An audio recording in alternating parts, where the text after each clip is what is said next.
श्रीगुरुभ्यो नमः अस्मद्गुरुभ्यो नमः अस्मत्परमगुरुभ्यो नमः अस्मत्सर्वगुरुभ्यो नमः लक्ष्मीनाथसमारम्भां नाथयामुनमध्यमाम् अस्मदाचार्यपर्यन्तां वन्दे गुरुपरम्परां मातापिता युवतयस्तनया विभूतिः सर्वं यदेव नियमेन मदन्वयानाम् आद्यस्य नः कुलपतेर्वकुलाभिरामं श्रीमत्तदङ्घ्रियुगलं प्रणमामि मूर्ध्ना यो नित्यमच्युतपदाम्बुजयुग्मरुक्मव्यामोहतस्तदितराणि तृणाय मेने अस्मद्गुरोर्भगवतोऽस्य दयैकसिन्धोः रामानुजस्य चरणौ शरणं प्रपद्ये शाण्डिल्याः वयवंशवारिधिविधुं श्रीकोसले सार्चकं विश्वक्सेनयतीन्द्रदेशिकपथद्वन्द्वारविन्दाश्रितं स्वाचार्येषु यतौ जगद्गुरुवरे श्रीरामनारायणे नित्यं शक्तिमतिं जगद्गुरुवरं श्रीवासुदेवं भजे अनादिनि अनादिनिधनं देवं जगत्कारणमीश्वरं प्रपद्ये सत्यसङ्कल्पं नित्यविज्ञानविग्रहं योगाचारविभूत्या यस्तोषयित्वा महेश्वरं चक्रे वैशेषिकं शास्त्रं तस्मै कणभुजे नमः ब्रह्माद्यानिखिलार्चितास्त्रिदशसन्दोहाः सदाभीष्टदाः अज्ञानप्रशमाय यत्र मनसो वृत्तिं समस्तान् दधुः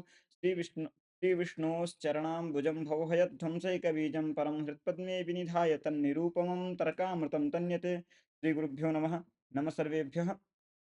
तर्कामृतम ग्रंथ के अध्ययन क्रम में हम पुनः उपस्थित हैं। इस ग्रंथ का अध्ययन करते हुए हमने मंगलाचरण, उसके बाद पदार्थ निरूपण की आवश्यकता तथा पदार्थों के हाव भाव हावाभाव रूप से दो भेद, इन सब विषयों को देख देख लिया था। उसके बाद फिर जात्युपाधि प्रस्ताव भी हमने पढ़ लिया था। इस द्रव्य में कितने गुण हैं इस विषय को भी हम लोगों ने देख लिया था। वायु नवैक दश तेजसो गुणाः जलक्षित प्राणभृतां चतुर्दशा दिक्कालयोः पंच षडैव चांबरे महेश्वरेष्टौ मनसस्तथैव च, इस विषय को देख लिया था। उसके बाद फिर नित्यानित्य द्रव्यों का विवेचन कर लिया था, कौन से नित्य द्रव्य हैं कौन से अनित्य द्रव्य हैं।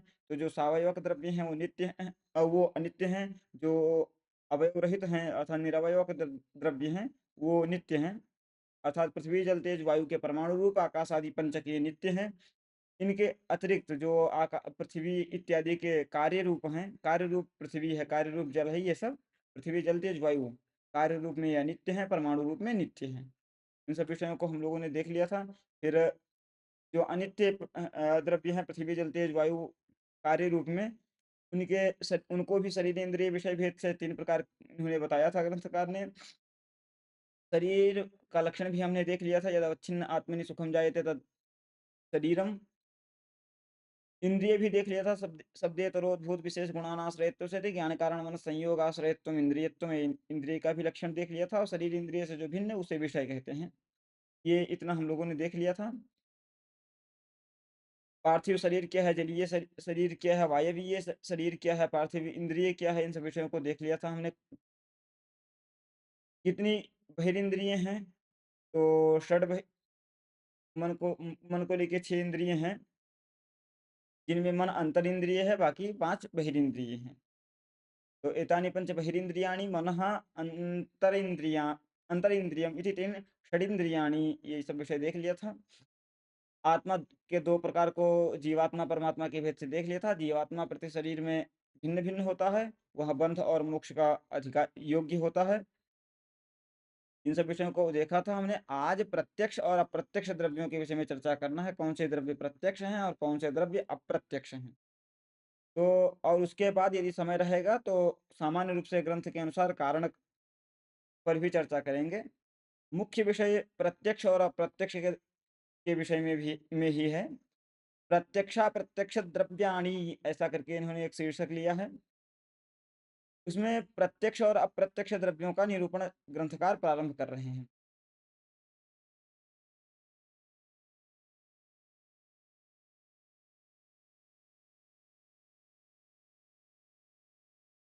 हम्म तो देखते हैं हम लोग। अथ अथ प्रत्यक्षा प्रत्यक्ष द्रव्याणि। अथ यह जो है अनंतरिवाचक अव्यय है, अर्थात एतदनन्तरं प्रत्यक्षा प्रत्यक्ष द्रव्याणि निरूप्यन्ते इत्यर्थ इति शेषः। प्रत्यक्ष और अप्रत्यक्ष द्रव्यों का निरूपण प्रारंभ कर रहे हैं, अब ऐसा जानना है। तो परमाणु द्वयणु के अप्रत्यक्ष है, अर्थात जो परमाणु है और द्वयणुक है, रसरेणु से प्रत्यक्ष होता है, रसरेणु से पूर्व में प्रत्यक्ष नहीं होता है। अर्थात जाल सूर्य वरिचिस्थ जो अवयव दिखाई, जो आपको छोटे छोटे कण दिखाई पड़ते हैं, वो कण प्रत्यक्ष है वह त्रसरेणु है। तो जो दो परमाणुओं से एक द्वैणुक और तीन द्वैणुकों से एक क्या कहते हैं, त्रसरेणु बनता है। तो त्रैणुक से प्रत्यक्ष प्रारंभ होता है, उसके पहले परमाणु और द्वैणुक का प्रत्यक्ष नहीं होता। क्यों प्रत्यक्ष नहीं होता है? तो उसको आगे लिख रहे हैं, महत् उद्भूत रूपवत्वं यत्र तानि पृथ्वी जल तेजांसि प्रत्यक्षाणि। ये पृथ्वी जल तेज, पृथ्वी जल तेज, इन तीनों का प्रत्यक्ष होता है। प्रत्यक्ष मतलब चक्षुरिंद्रियजन्य ज्ञान विषयत्वम, प्रत्यक्षत्व। तो पृथ्वी, यहाँ चक्षुष प्रत्यक्ष क्या कहते हैं, चाक्षुष प्रत्यक्ष के विषय में ही बोला है दास ने। कहाँ पे चाक्षुष प्रत्यक्ष होता है? तो उसको कहते हैं उद्भूत रूपवत्वम यत्र। जहाँ उद्भूत रूप होता है, उद्भूत रूप जहाँ होता है, ऐसे पृथ्वी जल तेज का प्रत्यक्ष होता है। अर्थात परमाणु और द्वैणुक का प्रत्यक्ष क्यों नहीं होता? क्योंकि उसमें उद्भूत रूप नहीं होता।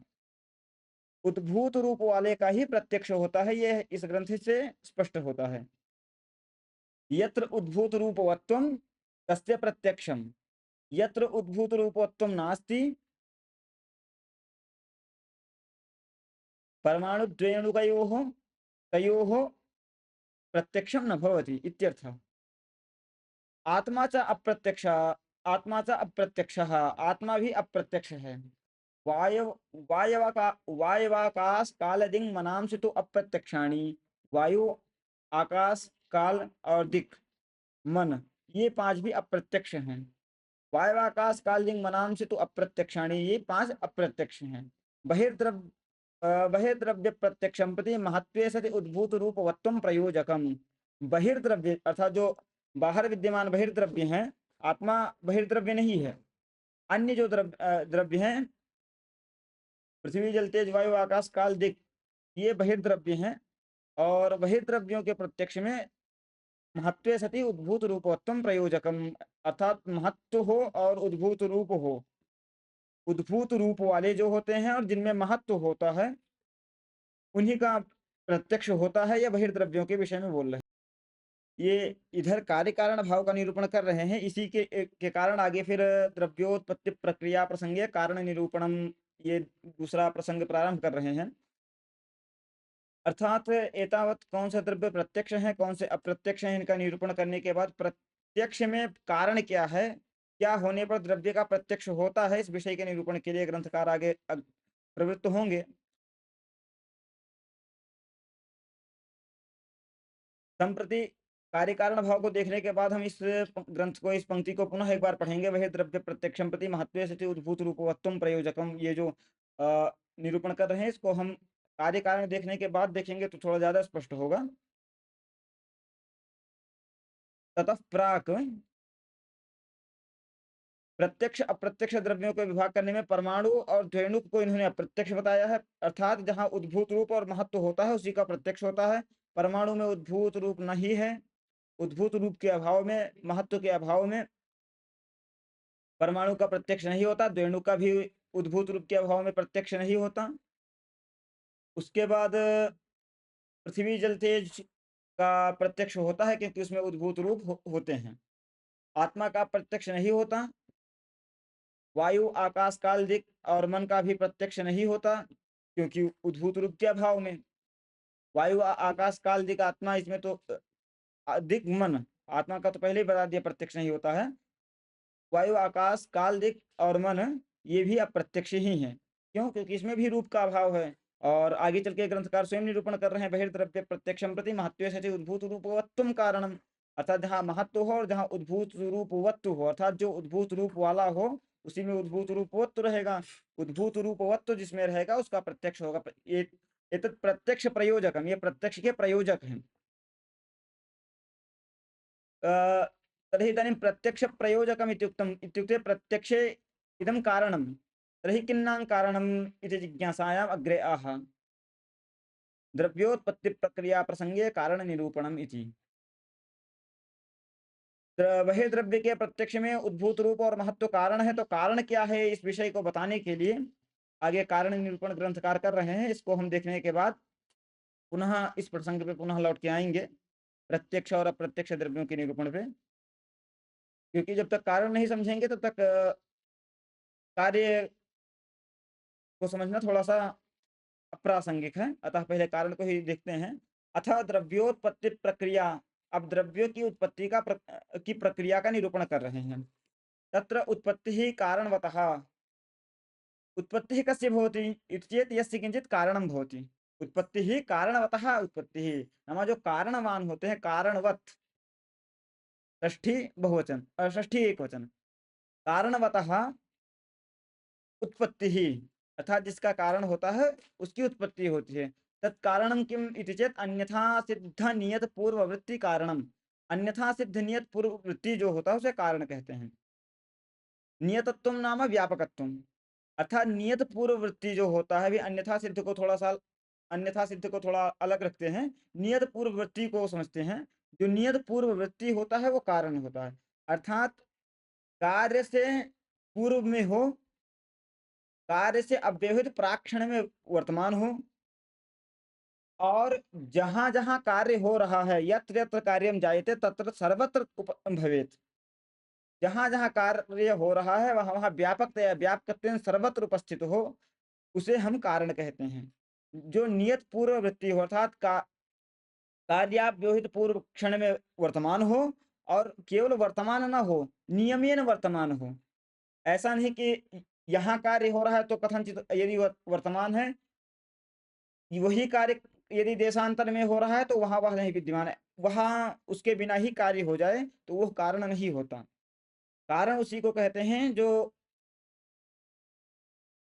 नियत पूर्व वृत्ति होता है। वृत्ति नाम वर्तते इति, तो जो नियत रूप से पूर्व में रहता है उसे कारण कहते हैं। जैसे एक घड़ा बनाया जाता है, तो घड़े बनाने में मिट्टी जिस क्षण में कुलाल के द्वारा घड़ा बनाया जाता है, उस घटोत्पत्ति के प्राक्षण में, अव्यवहित प्राक्षण में, वहां मृत का होना आवश्यक है, दंड इत्यादि का होना आवश्यक है, कुलाल का होना आवश्यक है। यदि कुलाल अर्थात घड़ा बनाने वाला मिट्टी इत्यादि जो पदार्थ हैं, द्रव्य हैं घड़े बनाने में उपयोगी, वो नहीं होंगे तो कुलाल के द्वारा घड़ा नहीं बनाया जा सकता। हाँ, तो जहाँ कहीं पर भी, जहाँ भी जिस किसी देश में भी यदि घटोत्पत्ति हो रही है, तो घटोत्पत्ति से प्राक क्षण में सर्वत्र मिट्टी होगी ही होगी, जल होगा ही होगा, को बनाने वाला कुलाल कुम्हार होगा ही होगा। तो ये सब घटोत्पत्ति में कारण है। अर्थात जो नियत पूर्व में रहता हो, नियमेन पूर्व में रहता है, उसे कारण कहते हैं। अब यहाँ नियत पूर्व में क्यों कह रहे हैं, आप केवल इतना कह दीजिए कि जो कार्योत्पत्ति के प्राक्षण में रहता है उसे कारण कहते हैं।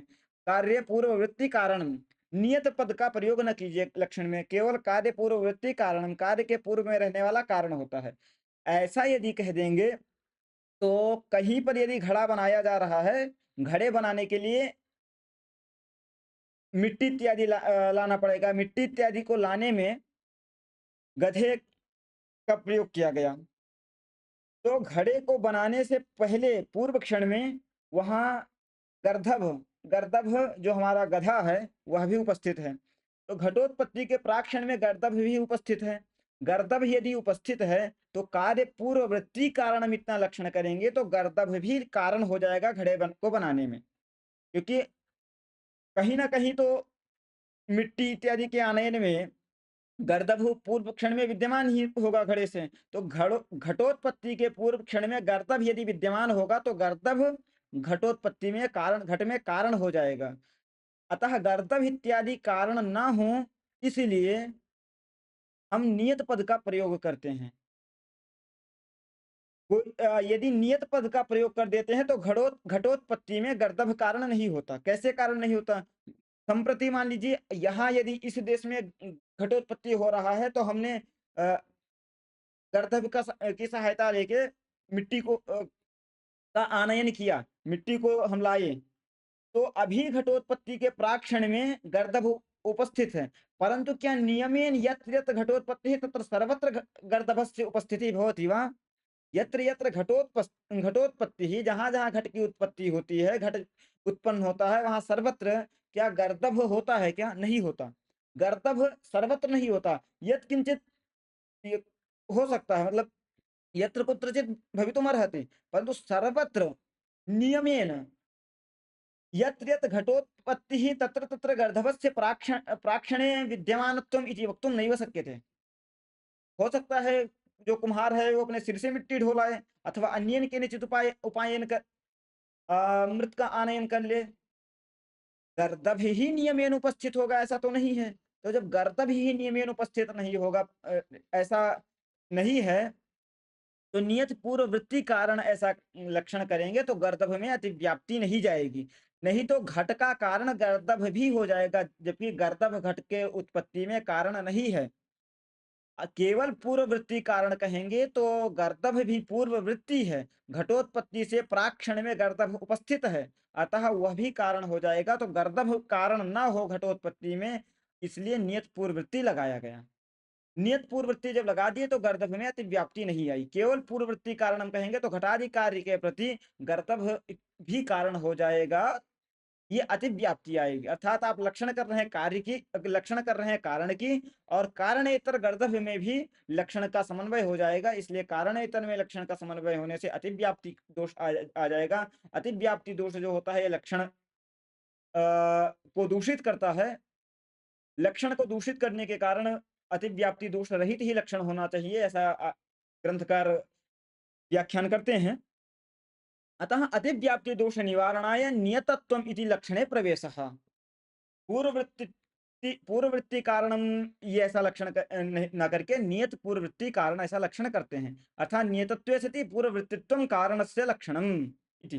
कारणत्वम, ये कारण का लक्षण हुआ। इतनी बात प्रायः सभी को समझ में आ गई होगी कि नियत पूर्ववृत्ति कारण होता है, अर्थात कार्योत्पत्ति के अव्यवहित प्राक्षण में जो विद्यमान होता है, केवल विद्यमान नहीं होता, नियमेन विद्यमान होता है। जहां जहां कार्योत्पत्ति हो वहां वहां जो रहता है उसे कारण कहते हैं। यदि नियत ये इस पद का प्रयोग नहीं करेंगे, केवल पूर्ववृत्ति कारण कह देंगे, तो घटोत्पत्ति में प्राक्षण में विद्यमान जो गर्दभ है वह भी कारण हो जाएगा, जबकि घटोत्पत्ति में गर्दभ कारण नहीं है। अतः गर्दभ इत्यादि में अतिव्याप्ति न चला हो जाए, क्या कहते हैं, लक्षण अतिव्याप्त न हो जाए, तदर्थ नियत पद का प्रयोग किया है। नियत पूर्ववृत्ति कारण, इतना सभी को स्पष्ट हो गया होगा। तो अब कोई प्रश्न ऐसा कर सकता है तो फिर नियत ही ऐसा कर, यद नियतम तत्कारणम, नियतम कारणम यही लक्षण कर दीजिए। फिर पूर्ववृत्ति का प्रयोग क्यों कर रहे हो? नियत कारणम, अर्थात कार्य में जो नियत होता है, कार्य में जो नियततया उपस्थित होता है कार्योत्पत्ति में, वो कारण होता है। पूर्व में उपस्थित हो रहा है ऐसा क्यों आप कह रहे हैं? यही कहिए कि जो कार्योत्पत्ति में नियमेन उपस्थित होता है वो कारण होता है। अर्थात पूर्व में ये जिज्ञासा थी कि नियत पद का प्रयोग क्यों किया, नियत पद का प्रयोग नहीं करेंगे, पूर्ववृत्ति कारण कहेंगे तो कहाँ दोष आएगा? तो बता दिया कि गर्दभ इत्यादि में लक्षण अतिव्याप्त हो जाएगा। अतिव्याप्ति के निवारणाय नियत पद का प्रयोग किए। तो अब कार्य नियत कारण हम कह दीजिए, अर्थात कार्योत्पत्ति में जो नियततया उपस्थित हो, नियमेन उपस्थित हो, वो कारण है। नियमेन पूर्व में उपस्थित हो ऐसा क्यों कह रहे हैं? पूर्ववृत्ति इस पद का प्रयोग क्यों कर रहे हैं? ये अब जिज्ञासा हुई। तो उसके लिए समाधान देते हैं। यदि केवल नियत है वही कारण है ऐसा कहने लग जाएंगे, तो जहां जहां घट उत्पत्ति होता है ना, वहां वहां घट रहता रहता है कि नहीं रहता है? जैसे मान लीजिए हम एक घड़ा बना रहे हैं, तो जहां हम घड़ा बना रहे हैं, घड़ा बनेगा तो घड़ा तो उपस्थित ही रहेगा ना। तो यदि कह देंगे कि कार्य में जो नियत हो वह कारण है, तो कार्य स्वयं कारण हो जाएगा।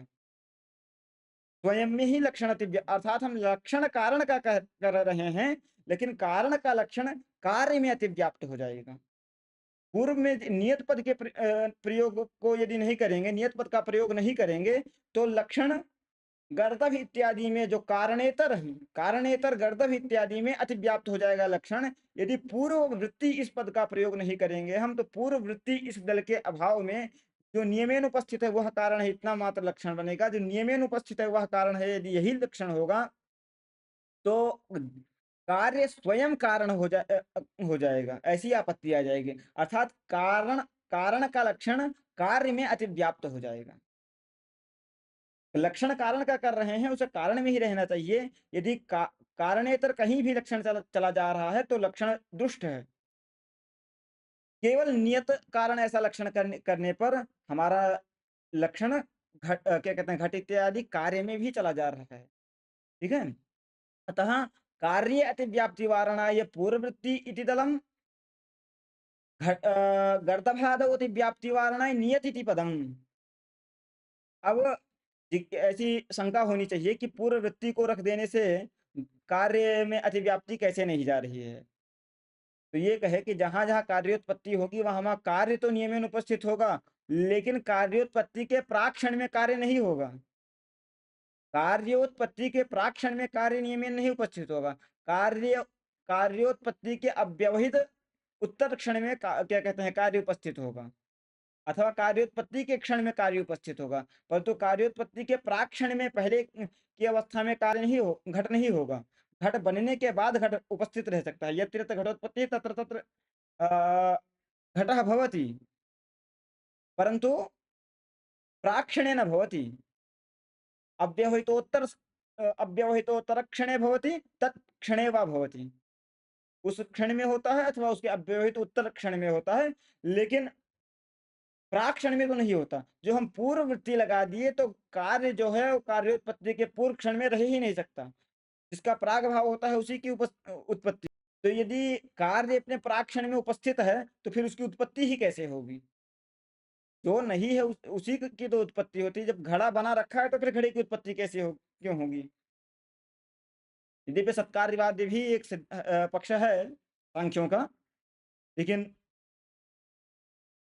यहाँ न्याय दर्शन में तर्कशास्त्र में उस सत्कार्यवाद को तथा स्वीकार्य नहीं करते हैं, उसकी स्वीकृति नहीं है। अस्तु, तो नियत पूर्व वृत्ति कारण ऐसा लक्षण आपका आपके अनुसार होना चाहिए, यह तात्पर्य निकल के आया। परंतु यहाँ पुनः कोई शंका कर दे कि नियत पूर्व वृत्ति कारण आप कह रहे हैं ना श्रीमान जी, क्या घड़े को बनाने में आकाश कारण है? तो कहे नहीं। क्यों? घड़े को बनाने में काल कारण है, समय कारण है क्या? तो कहे नहीं।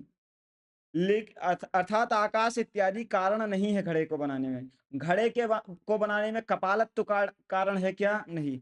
घड़े को बनाने में कपाल कारण है। कपाल नियमेन उपस्थित रहता है। जहां जहां घड़ा बनेगा वहां वहां कपाल रहेगा ही। घड़े को बनाने में कुलाल क्या कहते हैं, रहेगा ही। जब बिना कुलाल के घड़ा नहीं बन सकता। तो नियत पूर्ववृत्ति कुलाल हो गए, कपाल हो गए, ये सब घड़े को बनाने में कारण है।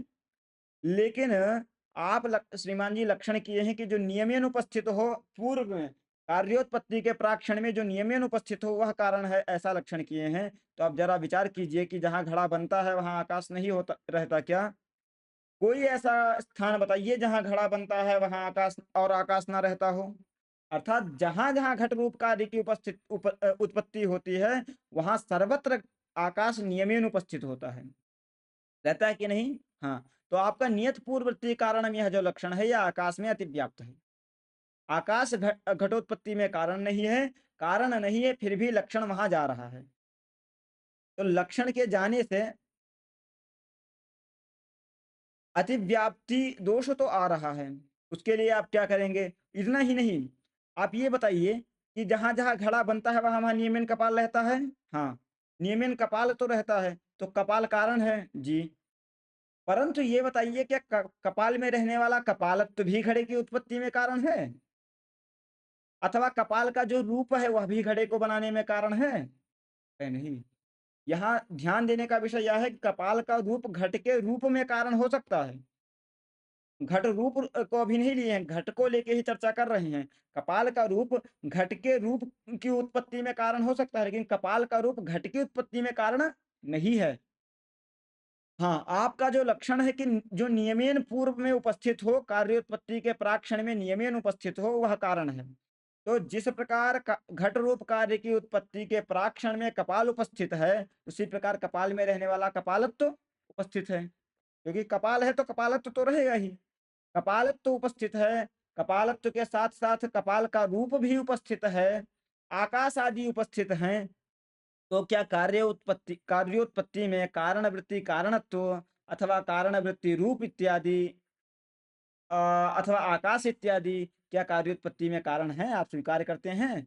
अरे भैया ऐसे तो नहीं कर सकते, ऐसे करेंगे तो आकाश इत्यादि सभी जगह कारण हो जाएंगे, क्योंकि सभी कार्य में तत्कार्योत्पत्ति के प्राक्षण में आकाश तो रहता ही है। तो लक्षण हमारा कारणेतर आकाश आदि में, कारणत्व में, कारण वृत्ति रूप आदि में अतिव्याप्ति हो रहा है। अर्थात लक्षण यदि अतिव्याप्त है, लक्षणेतर लक्षण यदि लक्ष्येतर में जा रहा है, लक्ष्य से इतर में यदि लक्षण जा रहा है, तो लक्षण अतिव्याप्ति दोषग्रस्त होता है। यहाँ आपने जो नियत पूर्ववृत्ति कारण लक्षण किया है, नियत पूर्ववृत्ति कारणम नाम नियतत्व से पूर्ववर्तित्वम कारणत्वम, ये जो आपने लक्षण किया है, यह लक्षण अतिव्याप्ति दोष से ग्रस्त है। आपने नियत पद का प्रयोग किया कि गर्दभ इत्यादि में अतिव्याप्ति न हो जाए, गर्दभ इत्यादि में अतिव्याप्ति वारणाय, नियत पद का प्रयोग आपने किया। नियत पद के प्रयोग करने पर भी आपकी अतिव्याप्ति हटी नहीं, अभी भी लक्षण अतिव्याप्त हो रहा है आकाश आदि में।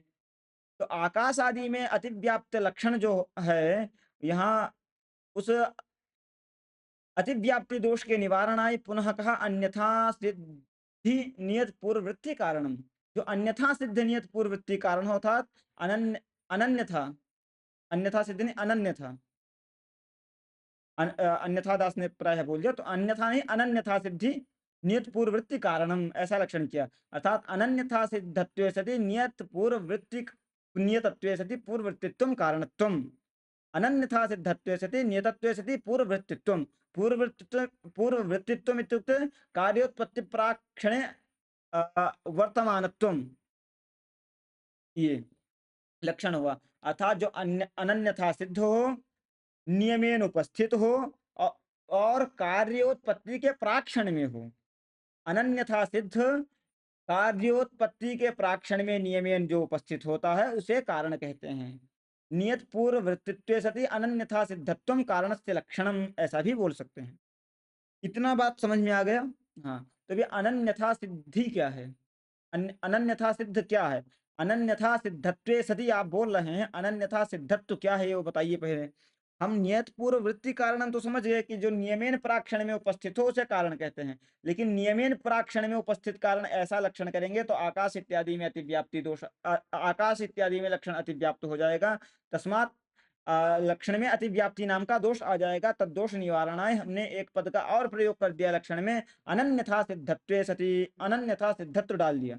ये अनन्यथा सिद्ध क्या है? तो अनन्यथा सिद्ध उसे कहते हैं अन्यथा सिद्ध से जो रहित हो। अनन्यथा सिद्धत्व नाम अन्यथा सिद्धि शून्यत्व, अन्यथा सिद्ध से जो शून्य हो उसे अनन्यथा सिद्ध कहते हैं। न अन्यथा सिद्ध शून्यत्व अनन्यथा सिद्धत्व, ऐसा आप बोल सकते हैं। अर्थात जो अन्यथा सिद्ध न हो उसे अनन्यथा सिद्ध कहते हैं। इतना सीधा सामान्य सा अनन्यथा सिद्ध का मतलब हुआ। अन्यथा सिद्ध जो ना हो उसे अनन्यथा सिद्ध कहेंगे। अन्यथा सिद्ध को यदि सामान्य रूप से समझें तो किसी दूसरे प्रकार से सिद्ध ना हो, इसको पारी क्या कहते हैं, यथाक्रम से देखना ही उचित होगा। तो अनन्यथा सिद्धत्वम इत्युक्ते अन्यथा सिद्ध शून्यत्वम, ये है हमारा अनन्यथा सिद्धत्व। तो अनन्यथा सिद्धत्व को आपने कह दिया अन्यथा सिद्ध शून्यत्वम। ये अन्यथा सिद्ध क्या है श्रीमान जी, वही बताइए पहले। जब हम अन्यथा सिद्ध जान जाएंगे तो तद रहित को हम अनन्यथा सिद्ध मान लेंगे। पहले तो हमें अन्यथा सिद्ध ही नहीं पता है। तो अन्यथा सिद्ध में मतभेद है कुछ। मतभेद क्या है? विशेष मतभेद नहीं है। मुक्तावलीकार 5 प्रकार के अन्यथा सिद्ध का वर्णन करते हैं, और अन्नम भट्ट जी 3 प्रकार के अन्यथा सिद्ध का वर्णन करते हैं। मुक्तावलीकार जो विश्वनाथ पंचानन भट्टाचार्य जी हैं, वो क्या कहते हैं, कुसुमांजलि इत्यादि ग्रंथ के अनुरोध से 5 प्रकार के अन्यथा सिद्ध का निरूपण किए हैं मुक्तावली में। और मणिकार प्रभृति आचार्यों के मत में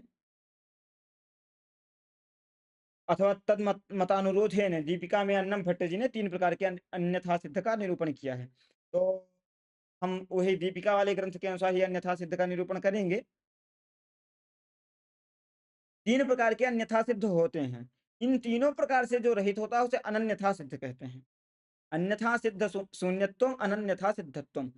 पहला अन्यथा सिद्ध का निरूपण करते हुए ग्रंथकार कहते हैं, येन सहैव येन सह येन सहैव यस्य यं प्रति पूर्ववृत्तित्वम् अवगम्यते तं तं प्रति तेन तद अन्यथा सिद्धम्। फिर से एक बार दास बोल रहा है, ये दीपिका की पंक्ति है। येन सहैव यस्य यं प्रति पूर्ववृत्तित्वम् अवगम्यते तं प्रति तेन तद अन्यथा सिद्धम्। क्या तात्पर्य है इसका? येन सहैव, जिसके साथ ही, येन सह एव, जिसके साथ ही, यस्य, जिसकी पूर्ववृत्तित्व अवगम्यते, पूर्ववृत्तिता ज्ञात होती है, जानी जाती है, जिसके साथ ही जिसकी पूर्ववृत्तिता जानी जाती है, तम प्रति, उसके प्रति, वह अन्यथा सिद्ध है। तम प्रति, उसके प्रति अर्थात कार्य के प्रति, तेन, येन सहैव, सह यत पद से जो लेंगे उसको हम तत्पद से लेंगे, तो येन सहैव यस्य पूर्ववृत्तिता अवगम पूर्ववृत्तित्वम अवगम्यते तम प्रति अर्थात कार्यम प्रति तेन यत्पद वाच्येन तद पुनः यस्य यत्पद वाच्यस्य अन्यथा सिद्धत्वम। उदाहरण मुख से यदि देखें तो ये न सहैव यस्य पूर्ववृत्तित्वम अवगम्यते तम प्रति तद अन्यथा सिद्धम। इस लक्षण का उदाहरण जैसे मान लीजिए घट, क्या कहते हैं, घट की उत्पत्ति में नियमेन पूर्व क्षण में क्या उपस्थित है? कपाल। यदि नियमेन पूर्व क्षण में कपाल उपस्थित है तो कपाल वृत्ति कपालत्व भी उपस्थित है। कपाल वृत्ति कपालत्व भी नियमेन पूर्व क्षण में उपस्थित है। लेकिन ये न सही, इसका मतलब क्या हुआ? घटोत्पत्ति के प्राक्षण में कपालत्व उपस्थित है नियमेन, ठीक है, लेकिन क्या कपालत्व तो स्वतंत्र उपस्थित है क्या? जिस प्रकार स्वतंत्र रूप से घटोत्पत्ति के प्राक्षण में कपाल उपस्थित है, उसी प्रकार क्या स्वातंत्रेण कपालत्व तो उपस्थित है क्या? नहीं है। क्यों? कपालत्व तो कपाल के साथ उपस्थित है, ठीक है। ये न सही, कपालत्व की स्वयं उपस्थिति हम नहीं कह सकते हैं। ये न सहैव कपालेन सहैव यस्य कपालत्वस्य पूर्ववृत्तित्वम् अवगम्यते, येन कपालेन सहैव यस्य कपालत्वस्य पूर्ववृत्तित्वम् अवगम्यते तं प्रति घटं प्रति तेन कपालेन तद कपालत्वम् अन्यथा सिद्धम्। समझ गए ना? येन सहैव कपालेन सहैव यस्य कपालत्वस्य पूर्ववृत्तित्वम् अवगम्यते तं प्रति कार्यं प्रति घटं प्रति तेन कपालेन कपालत्वं तद कपालत्वम् अन्यथा सिद्धम्। ये इसको लिख आप लोग दीपिका में देख सकते हैं, लिखना चाहें तो लिख भी सकते हैं। ये न सहैव यस्य पूर्व वृत्तित्वम् अवगम्यते तम प्रति तेन तद अन्यथा सिद्धम, ठीक है। तो ये न कपालेन सहैव यस्य पूर्व वृत्तित्वम् कपालत्वस्य पूर्व वृत्तित्वम् अवगम्यते तम घटम प्रति कार्यम प्रति तेन कपालेन तद कपालत्वम् अन्यथा सिद्धम। ये प्रत्येक पद का समन्वय करके दास ने दिखा दिया। ये न सहैव, ये न यत पद से क्या लेंगे? कपाल। ये यस्य अन्य पूर्ववृत्तित्वम, यहाँ यत पद से क्या लेंगे? कपालत्व। ये न सहैव यस्य पूर्ववर्तित्वम अवगम्यते तम प्रति, तम तत्पद से क्या लेंगे? कार्य। तम प्रति तेन, फिर तत्पद से क्या लेंगे? जो हाँ येन में तृतीयांत, येन में है ना, तृतीयांत तेन है, तो वहां यत पद से जो लेंगे वही तत्पद से लेंगे अर्थात कपालेन। फिर यस्य में यत पद है तद अन्यथा सिद्धम, ठीक, ये होगा अर्थात कपालत्वम अन्यथा सिद्धम। इत्थमेव रूपादिकम रूपादि विषये अपि अस्ति। पश्यतु, अ, आपने क्या कहा कि नियत पूर्ववृत्ति कारण होता है, ठीक। जिस प्रकार कपालत्व तो नियत पूर्ववृत्ति है, उसी प्रकार कपाल में रहने वाला जो रूप है वह भी तो घट के प्राक्षण में उपस्थित है और नियमेन उपस्थित है, क्योंकि कपाल यदि उपस्थित है तो कपाल के साथ में कपाल का रूप भी नियमेन उपस्थित है। तो ये न सहैव यस्य पूर्व वृत्तित्वम अवगम्यते अर्थात कपालेन सहैव कपाल रूपस्य पूर्व वृत्तित्वम अवगम्यते तम प्रति घटम प्रति तेन कपालेन तद कपाल रूपम अन्यथा सिद्धम, ये हुआ। तो कपाल हो गया, कपाल रूप हो गया, क्षमा कीजिए, कपालत्व हो गया, कपाल रूप हो गया, ये सब नियमेन उपस्थित तो हैं परंतु अन्यथा सिद्ध हैं। येन सहैव यस्य पूर्ववृत्तित्वम् अवगम्यते तम प्रति तेन तद अन्यथा सिद्धम, ये अन्यथा सिद्ध का लक्षण है। और इस अन्यथा सिद्धि के लक्षण को यदि हम घटाते हैं तो कपालत्व हुआ या कपाल रूप हुआ, ये सब अन्यथा सिद्ध हैं। अन्यथा सिद्ध हैं तो हमारा लक्षण क्या है? अन्यथा सिद्ध शून्यत्वे सति, जो अन्यथा सिद्ध से शून्य हो। लेकिन कपालत्व और कपाल रूप जो है ये अन्यथा सिद्ध शून्य नहीं है, अन्यथा सिद्ध ही है। अतः नियत पूर्व वृत्ति होने पर भी अन्यथा सिद्ध शून्य न होने के कारण ये सब कारण नहीं है। क्योंकि हमारा लक्षण केवल नियत पूर्व वृत्ति कारणम नहीं है, अपितु तो अनन्यथा अनन्यथा सिद्ध नियत पूर्व वृत्ति कारण है। ठीक है, नियमेन पूर्व में रहें इतना तो चाहिए ही, लेकिन वो अन्यथा सिद्ध ना हो, अन्यथा सिद्ध से सिद्ध का राहित्य हो वहां उनमें। तो कपालत्व में, कपाल रूप में, इन सब में अन्यथा सिद्ध राहित्य नहीं है, ये सब अन्यथा सिद्ध ही हैं। अतः अन्यथा सिद्ध होने के कारण अनन्यथा सिद्धत्व का अभाव है इन सब में। अनन्यथा सिद्धत्व का यदि अभाव है तो नियत पूर्ववृत्ति होने पर भी ये कारण नहीं हो पाएंगे घट में। अतः अतः क्या आया कि घटोत्पत्ति में घटोत्पत्ति के प्राक्षण में उपस्थित होना ही कारण का लक्षण नहीं है। जो घटोत्पत्ति के प्राक्षण में उपस्थित है उसे अन्यथा सिद्ध नहीं होना चाहिए। यदि वह अन्यथा सिद्ध है तो घटोत्पत्ति के प्राक्षण पे होने पर भी कारण नहीं हो सकता। जैसे घटोत्पत्ति के प्राक्षण में कपालत्व और कपाल रूप यद्यपि उपस्थित है, नियमेन उपस्थित है, तथापि वह अन्यथा सिद्ध शून्य नहीं है, अनन्यथा सिद्ध नहीं है। अतः लक्षण का समन्वय वहां नहीं हो रहा है, वह कारण नहीं होगा। ये हो गया। ठीक। आकाश इत्यादि की क्या कथा? आकाश इत्यादि तो क्या कहते हैं, ये न सहैव यस्यं प्रति पूर्व वृत्तित्वम अवगम्यते तम प्रति तेन तद अन्यथा सिद्धम, इस लक्षण से तो हम उसको अन्यथा सिद्ध नहीं घोषित कर सकते। क्यों? ये न सहैव, आकाश किसके साथ उपस्थित होता है? तो घटत्व, क्षमा कीजिए, कपालत्व तो बिना कपाल के नहीं उपस्थित हो सकता।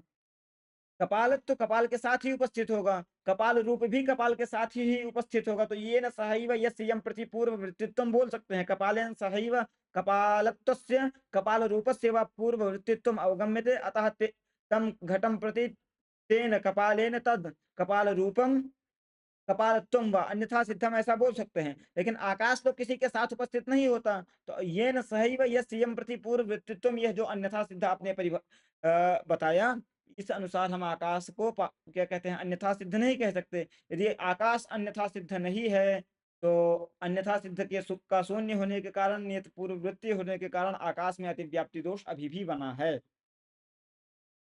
आपने कपालत्व में और कपाल रूप में तो अनन्यथा सिद्ध पद का निवेश करके दोष का वारण कर दिया, परंतु आकाश इत्यादि में तो कहे आकाश इत्यादि भी अन्यथा सिद्ध ही हैं। कैसे आकाश इत्यादि अन्यथा सिद्ध हैं? तो उसके लिए अन्यथा सिद्ध का दूसरा लक्षण किए।